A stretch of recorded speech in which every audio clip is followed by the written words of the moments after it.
Oke, assalamualaikum warahmatullahi wabarakatuh. Allahumma sholli ala Muhammad wa ala ali Muhammad.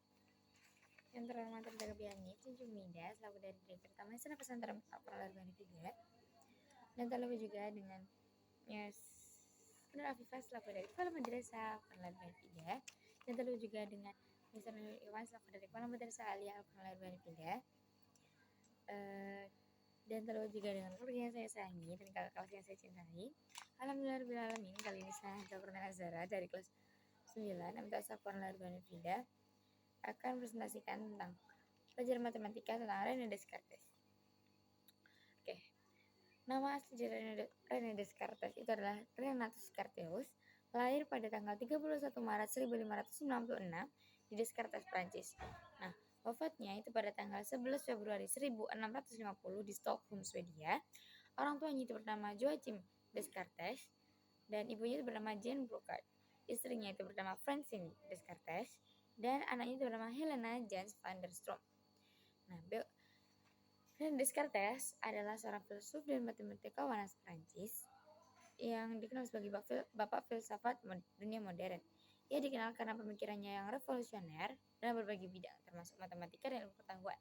Ia lahir pada tanggal 31 Maret 1596 di desa La Haye, Prancis. Pendidikan Descartes. Descartes belajar di sekolah Yesuit College La Flèche dan memperoleh gelar ahli hukum dari Universitas Poitiers pada usia 20 tahun. Meski tidak mempraktikkan hukum, ia kemudian memutuskan untuk berkelana keliling Eropa, menjelajahi dunia untuk memperoleh pengetahuan. Pada 1616 hingga 1628, ia mengunjungi berbagai negara dan terlibat dalam dinas ketentaraan di Belanda, Bavaria, dan Hongaria. Pencapaian dan karya-karya utama. Rules of the Direction of the Mind.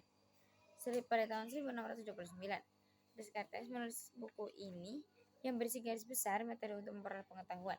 Namun buku ini diterbitkan 50 tahun setelah kematiannya. Le Monde. Yang kedua terdapat Le Monde. Descartes juga menulis tentang penemuan ilmiahnya dalam bidang optik, meteorologi, dan matematika. Buku ini diterbitkan, namun ia menahan diri karena takut mendapat kecaman dari gereja. Yang ketiga terdapat Discourse on the Method pada tahun 1637. Descartes menerbitkan buku ini dalam bahasa Prancis yang memberikan dasar tentang metode pemikiran rasional dan sains. Buku ini juga memperkenalkan penemuannya dalam bidang optik, meteorologi, dan geometri analisis. Yang terakhir terdapat Meditation on First Philosophy pada tahun 1641 dan Principle of Philosophy pada tahun 1644. Buku-buku ini menyajikan pemikiran-pemikiran Descartes tentang eksistensi Tuhan dan filsafat. Pandangan filosofis. Descartes dikenal sebagai pemikiran rasionalisme dan skeptisisme. Ia bisa menemukan segala sesuatu, termasuk eksistensinya sendiri, untuk menemukan kebenaran yang sejati. Salah satu konsep terkenal adalah cogito ergo sum. Saya berpikir maka saya ada, yang menjadi dasar pemikirannya. Nah, warisannya itu adalah meninggalkan warisan besar dalam bidang filsafat, matematika, dan juga sains. Ia dianggap salah satu tokoh paling berpengaruh dalam perkembangan filsafat modern dan ilmu pengetahuan. Penemuan geometri analitisnya menjadi dasar bagi penemuan kalkulus oleh Isaac Newton. Saya kira cukup kali ini. Terima kasih atas perhatiannya. Mohon bersalam. Wassalamualaikum.